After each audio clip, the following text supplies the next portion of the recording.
Shri Suresh Richard, ഇപ്പോൾ നടക്കുന്ന operation D hunt അത് വളരെ വേഗത്തിൽ തന്നെ വിവിധ ജില്ലകളിൽ കടന്നു പോകുമ്പോൾ എത്ര പേരാണ് പിടിയിലാകുന്നത്? അതിൽ വിവിധ വിഭാഗത്തിൽപ്പെട്ടവരുണ്ട്, തൊഴിലാളികളുണ്ട്, വിദ്യാർത്ഥികളുണ്ട്, ഇപ്പോൾ കലാലയങ്ങൾക്ക് സമീപത്തെ കടകൾ നടത്തുന്നവരുണ്ട്. ഇപ്പോൾ ഈ രൂപത്തിൽ എല്ലാ ഭാഗത്തുനിന്നും വിവിധ ജില്ലകളിൽ നിന്നും ഇതിങ്ങനെ പിടികൂടപ്പെടുന്നു. പക്ഷേ ഉറവിടം കണ്ടെത്താനാകുമോ എന്നുള്ളൊരു ആശങ്കയോടെ നിൽക്കുന്നു.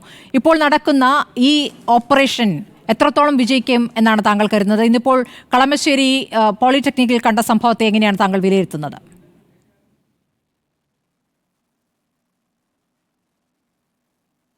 കലാലയങ്ങളിൽ നിന്നും ഇത്ര ശക്തമായ പ്രതിരോധ പ്രവർത്തനങ്ങൾ എല്ലാ മേഖലയിൽ നിന്നും നടത്തി വരുമ്പോൾ ഇത്തരം ലഹരി മരുന്നുകൾ കണ്ടെത്തുന്നതിൽ അത് നിർഭാഗ്യകരമാണ്, നിരാശാജനകമാണ്. അപ്പോൾ അതിൽ ഞാൻ KSU എന്നോ SFI എന്നോ കാണുന്നില്ല, എൻ്റെ മുന്നിൽ വിദ്യാർത്ഥികൾ തന്നെയാണ്.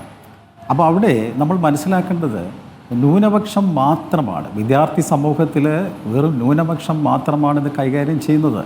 നിശബ്ദരായ ഭൂരിപക്ഷം വിദ്യാർത്ഥികൾ അവിടെയുണ്ട്. ആ ഭൂരിപക്ഷം വിദ്യാർത്ഥികളുടെ നിശബ്ദത വെടിയണം. അവർ അധ്യാപകരുമായി, അധ്യാപക സംഘടനകളുമായി, അതുപോലെ രക്ഷകർത്തൃ സംഘടനകളുമായി ഒത്തുചേരണം. അങ്ങനെ ഒത്തുചേർന്നുകൊണ്ട് ഈ ന്യൂനപക്ഷത്തെ നിയമപരമായ രീതിയിൽ നേരിടണം. എങ്കിൽ മാത്രമേ ഇതിൽ നിന്നും കലാലയങ്ങളെ ഈ ലഹരിയിൽ നിന്നും നമുക്ക് മോചിപ്പിക്കാൻ പറ്റൂ. അതിങ്ങനെ പരസ്പരം പഴിചാരിയിട്ട് കാര്യമില്ല.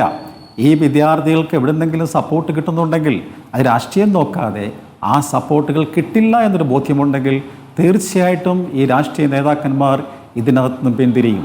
ഇവർക്ക് നിയമത്തെ പേടിയില്ലാത്തത് കൊണ്ടല്ലേ ഇങ്ങനെയൊക്കെ ചെയ്യുന്നത്. അപ്പം റാഗിംഗ് ആകട്ടെ, അതുപോലെ മയക്കുമരുന്നിൻ്റെ വ്യാപനമാകട്ടെ, ഈ നമ്മുടെ പ്രത്യേകിച്ച് ഇന്ത്യയിൽ, പ്രത്യേകിച്ച് കേരളത്തിൽ ശക്തമായ നിയമങ്ങളും നിയമ സംവിധാനങ്ങളുമുണ്ട്. ഉദാഹരണത്തിന് നമ്മൾ മയക്കുമരുന്ന് ഇപ്പം അഡ്വക്കേറ്റ് അരുൺകുമാർ പറയുകയുണ്ടായി, ബെയിലബിൾ ഒഫൻസ് ശരിയാണ്. Small quantity, medium quantity, commercial quantity എന്ന രീതിയിലാണ് നമ്മൾ കേസ് എടുക്കുമ്പോൾ നോക്കുന്നത്. തീർച്ചയായിട്ടും സ്മോൾ ക്വാണ്ടിറ്റിയിൽ ബെയിൽ കിട്ടാവുന്നതാണ്, അതിൽ തർക്കമൊന്നുമില്ല.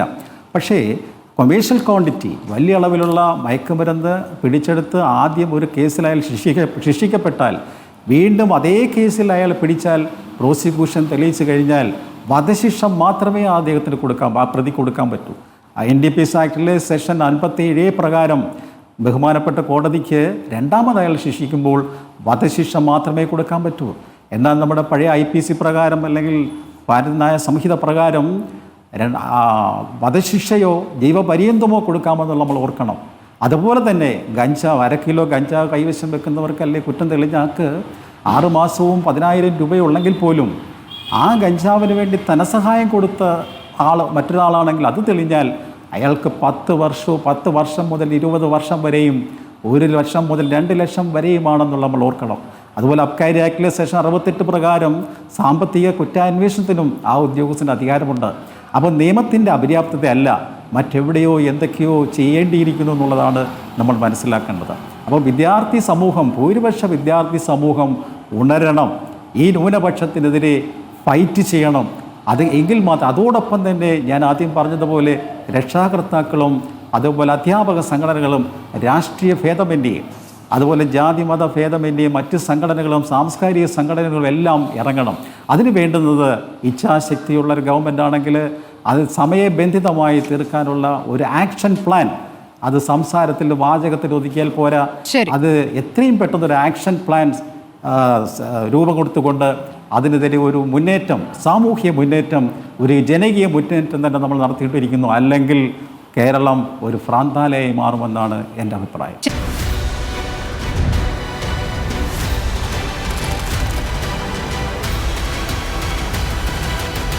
ഡിബേറ്റ് വിത്ത് സ്മൃതി പരുത്തിക്കാട്.